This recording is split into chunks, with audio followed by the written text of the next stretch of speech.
నమస్తే, welcome to మనం TV. నేను మీ ప్రియాంకారావు. ఈరోజు మనతో పాటు ప్రముఖ పొలిటికల్ అనలిస్ట్ అంకమరావు గారు ఉన్నారు. వారితో మాట్లాడదాం. నమస్కారం సార్. నమస్తే అమ్మా. సార్, కాదంబరి జత్వాని కేసులో కథ, కథనం, స్క్రీన్ ప్లే, దర్శకత్వం అన్నీ వహించిన సీతారామాంజనేయులు గారిని ఎందుకు అరెస్ట్ చేయట్లేదు? ఈరోజు మనం మాత్రమే అడుగుతున్న ప్రశ్న కాదు, నిన్న కూడా కోర్టు అడిగిన ప్రశ్న. ఎందుకు అలసత్వం వహిస్తున్నారు? ఆయన ముందస్తు బెయిల్కి కూడా అప్లై చేసుకోలేదు కదా అని. సో ఏంటి, పోలీసులు కావాలనే ఇన్ని తప్పిస్తున్నారా, లేదంటే ఏంటి? మామూలుగా మీరు అన్నట్టు దాంట్లో చిన్న సవరణ. కథ, చిత్రానువాదం, మాటలు, పాటలు, దర్శకత్వం, నిర్మాత అంతా జగన్మోహన్ రెడ్డి, సజ్జల రామకృష్ణారెడ్డి వాళ్ళిద్దరిది అనమాట. పాత్రదారులే ఇల్లు. ఓకే, పాత్రదారులే ఇల్లు. వాళ్ళ పాత్రలు సమర్థవంతంగా పోషించారు కాబట్టి వైద్యురాలు, మరి నటీమణి, ఆమెను తీసుకొచ్చేసి ఇక్కడ సంబంధం లేని దాంట్లో, అంటే ఎక్కడో జిందాలకు సంబంధించిన అభియోగాన్ని బెదిరించి దాన్ని తొలగించడం కోసం ఇక్కడ తీసుకొచ్చేసి ఆమె నానా హింసలు పెట్టి 40 రోజుల పై మాట. అలాగే వాళ్ళ కుటుంబ సభ్యులు, వాళ్ళ తల్లిదండ్రులు చూసుకుంటా ఉంటే దేశభక్తికి సంబంధించిన వ్యక్తులు, వాళ్ళు దేశానికి ఎంతో సేవ చేసిన వ్యక్తులు. మరి అలాంటి కుటుంబానికి, ఒక ప్రముఖ నటికి, వైద్యురాలికి ఈ విధంగా చేశారు అంటే వీళ్ళు ఏ విధంగా ఇంకెంతమందిని ఎలా చేసి ఉంటారో కూడా ఆలోచించుకోవాలి. ఇప్పుడు ఆ అంశం బయటకు వచ్చింది, ఇంకా రాని అంశాలు ఎన్ని ఉన్నాయో. దానికి సంబంధించి ఈరోజు న్యాయస్థానం చాలా చక్కని ప్రశ్న, అది ప్రభుత్వానికి చెంపపెట్టు లాంటిది, నిస్సందేహంగా, అనుమానమే లేదు దాంట్లో. ఎందుకంటే గత ప్రభుత్వం అదుపులో తీసుకున్నందుకు మొట్టికాయలు వేసేది న్యాయస్థానం. ఈ రోజు ఆధారాలు ఉండా కూడా పలానా వ్యక్తిని ఎందుకు అదుపులో తీసుకులేదని చెప్పి మొట్టికాయలు వేసింది. విచిత్రం చూడండి. ఆ రోజేమో ప్రభుత్వం అక్రమంగా నిర్బంధంలో ఎందుకు తీసుకున్నారని చెప్పని చాలా మంది వ్యక్తుల్ని మొట్టికాయలేసి మీరు ఇది మంచి పద్ధతి కాదని చెప్పింది. ఇప్పుడు ఈ ప్రభుత్వాన్ని ఎందుకు ఇంత అలసత్వంగా ఉంటున్నారు? ఆధారాలు కళ్ళ ముందు కనపడతానే ఉన్నాయి కదా. మరి ఆధారాలు కళ్ళ ముందు కనపడుతున్నా కూడా అతను కనీసం వెలుసుబాటు కోసం ప్రయత్నం చేయట్లేదు, న్యాయస్థానాన్ని ఆశ్రయించట్లేదు. మరి ఎందుకు అతన్ని మీరు వదిలేశారు అని ప్రశ్నించింది. ఇప్పటికైనా సరే మీరు అన్నట్టు దీంట్లో అధికారులు నిర్లక్ష్యమా, ప్రభుత్వం నిర్లక్ష్యమా అని మనం కనుక ఆలోచిస్తే నిస్సందేహంగా ప్రభుత్వం నిర్లక్ష్యమే కనపడింది ఇక్కడ. ఎందుకంటే ఒక రోజు కాదు, 2 రోజులు కాదు, చాలా రోజులు అతన్ని మరి ఒకేసారి నాకు తెలిసినందుకు భారతదేశ చరిత్రలో ఒక 3 IPS అధికారులను ఒకేసారి ఇలా వాళ్ళని పక్కన పెట్టడం అనేది ఇంతవరకు ఎక్కడ జరగల. అది ఆంధ్ర రాష్ట్రంలో జరిగింది. జరిగిన తర్వాత మిగిలిన వాళ్ళిద్దరు న్యాయస్థానాన్ని ఆశ్రయించారు. విశాల్ గున్ని, రాణా, ఇద్దరు, క్రాంతి రాణా రాట. మరి వాళ్ళిద్దరు ఈయన మాత్రం న్యాయస్థానాన్ని కూడా ఆశ్రయించాల. మరి న్యాయస్థానం ఆశ్రయించినప్పుడు ఆయన ఎందుకు తీసుకొని అదుపులో తీసుకొని ప్రశ్నించలేదు అనేది న్యాయమూర్తి గారు ఈరోజు ప్రశ్నించారు. దానికి మరి ఇలా సమాధానం కూడా చూడాలి. ఎందుకంటే చాలా విచిత్రంగా కూడా ఉంది. కొన్ని పరిణామాలు చూసుకుంటా ఉంటే ఏం జరుగుతుంది, ఇంకా అధికారుల మీద నెపం వేస్తున్నారా, లేకపోతే కావాలని అలసత్వం వహిస్తున్నారా, దీని వెనక ఇంకేమన్నా వీళ్ళ మీద ఒత్తిళ్ళు ఉన్నాయా? నిస్సందేహంగా ఒత్తిళ్ళు ఉన్నాయనేది భావించాల్సి వస్తుంది. అంటే ఈ ప్రభుత్వం కూడా ప్రజలు ఇంత విజయాన్ని చేకూర్చిన తర్వాత కూడా ఇంకా ఒత్తిళ్ళకి తలొగ్గుతున్నారా? ఈరోజు ప్రజలు ఇది బహిరంగాన్ని చర్చించుకుంటున్నారు. జరుగుతున్న విషయాలన్నీ చూసుకుంటా ఉంటే ముఖ్యంగా వాళ్ళిద్దరికి సంబంధించి అందులో ఒక అతను జరిగిన విషయాలన్నీ చెప్పాడని కూడా మనకు తెలుస్తూనే ఉన్నాయి. మరి ఇంత జరుగుతున్న తర్వాత కూడా ఎందుకు ఇలా అలసత్వం వహిస్తున్నారు అనేది మాత్రం చాలా ప్రశ్నార్థకంగానే ఉంది.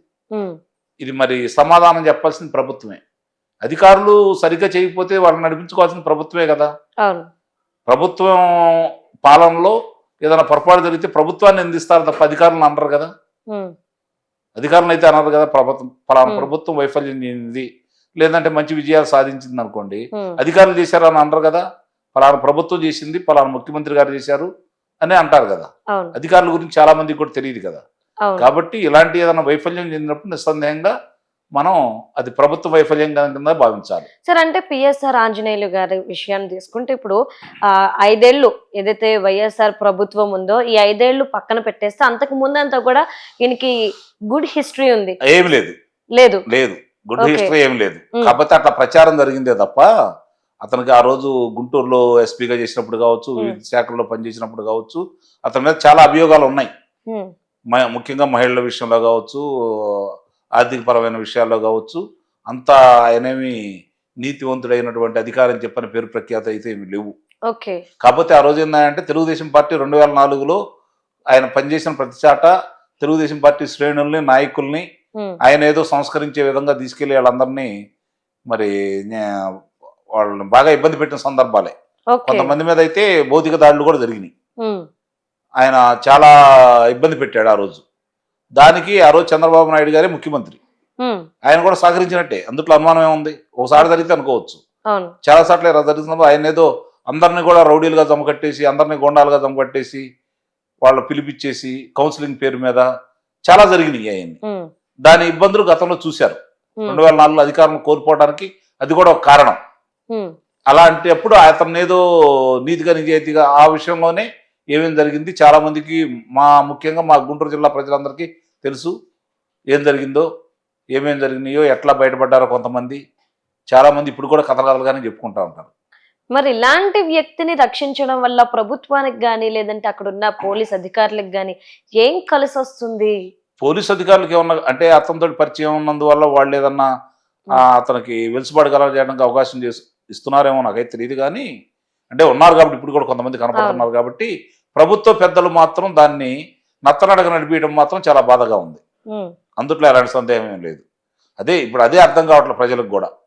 అంటే ఎన్ని బాధలైతే పడ్డారో ప్రజలు, వాటికి ఒక సమాధానం చెప్తారని, మీరు కండగా నిలబడతారని రోజు కూటమి ప్రభుత్వానికి అధికారం ఇచ్చారు. మరి ఆ ప్రజలకు అన్యాయం చేసిన వ్యక్తి, ఒక ఆడపిల్ల పట్ల ఈ విధంగా ఇంత ఘోరంగా ప్రవర్తించిన వ్యక్తిని అరెస్ట్ చేయకుండా, జైలుకి పంపించకుండా, విచారించకుండా వదిలేయడం కూటమి ప్రభుత్వానికి చెడ్డ పేరు వస్తుందని వాళ్ళకి తెలియదా? తెలిసే ఎందుకు ఇంత ఇలా చేస్తున్నారు? ఇప్పుడు నాకు తెలిసిన వరకు కూటమి పెద్దలు ఏం ఆలోచిస్తున్నారంటే, రాష్ట్రం ఇబ్బంది పాలైంది, 5 సంవత్సరాలు అధోగతి పాలైంది, అప్పులు పాలైపోయింది, అరాచకం రాజ్యం వెళ్ళింది, రహదారులు లేవు, మరి నీరు విషయంలో కూడా మనకుండా అవకాశం ఉండా కూడా వినియోగించుకోవడం చేతకాలేదు, రైతులను ఇబ్బంది పెట్టారు. ఇవన్నీ గాడిని పెట్టుకుంటూ చట్టం తన నిబంధన చేసుకుంటుందలే, వాళ్ళ విషయాల్లో మనం తొందరపాటు వద్దు, ఎందుకంటే పెట్టుబడులు తీసుకురావాలి, రాష్ట్రం మీద దాని ప్రభావం పడుతుంది, ఒకవేళ ఇక్కడ ఏదైనా హడావడి గొడవలు అయిపోతే రాష్ట్రానికి చెడ్డ పేరు వస్తుంది, పెట్టుబడులు రావని ఆలోచిస్తున్నారా అనేది ఒక అంశం అయితే, కొన్ని విషయాల్లో అలసత్వం వహిస్తే, ఉదాహరణ చెప్తాను, చెట్టు నుంచి పండు కింద పడింది, కింద పడ్డప్పుడు కింద పడ్డప్పుడు ఆ ఒత్తిడికి మెత్తబడింది. మెత్తబడినప్పుడు అది తీసుకొచ్చేసి అందరం తింటే ఇబ్బంది ఏమి ఉండదు.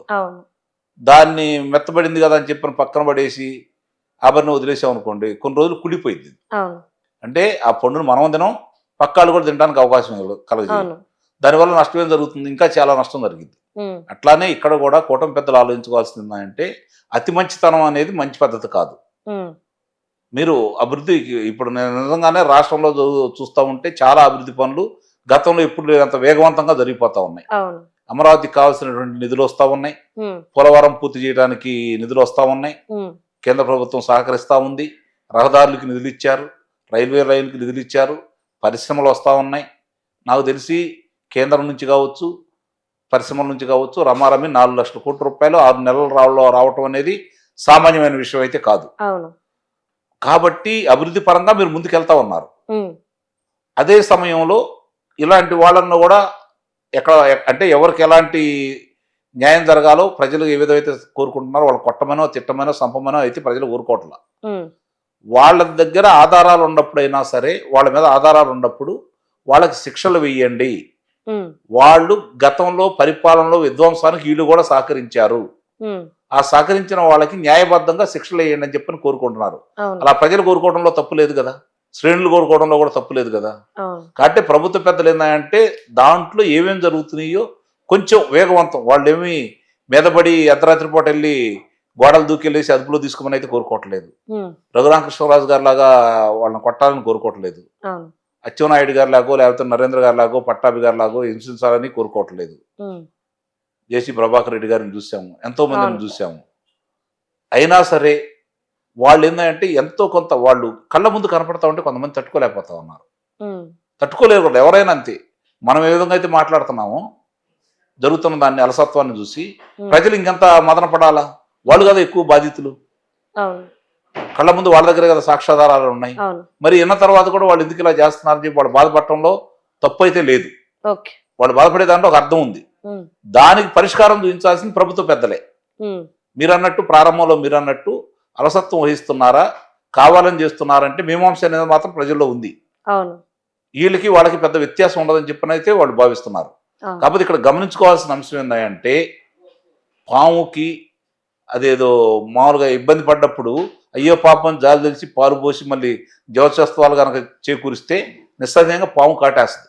ఉమ్, పాము బుట్టలో ఉండాలి, అది చచ్చిపోవాలి. ఉమ్, అంతేగాని జనస్రావంతిలో ఉండకూడదు. ఓకే. దీన్ని గమనించుకోవాలి. ఉమ్, కాబట్టి ఇప్పుడు ఇవాళ ఉన్న సమాజంలో మనిషిని చంపడం కరెక్ట్ కాదు కాబట్టి ఉమ్, పామును బుట్టలో పెట్టినట్టు దాన్ని కూడా బుట్టలోనే పెట్టాలి. ఓకే. పులి అడవిలో ఉండాలి, లేకపోతే పంజరంలో ఉండాలి. ఆ, ప్రజల మధ్యకి వస్తే అంత దోషం జరిగితే చూడాలి. ఉమ్, ఆ రెండిటికి సంబంధించిన వ్యక్తులు అవతల వాళ్ళు ఉమ్, కాబట్టి కఠినంగానే ఉండాలి వాళ్ళ విషయంలో.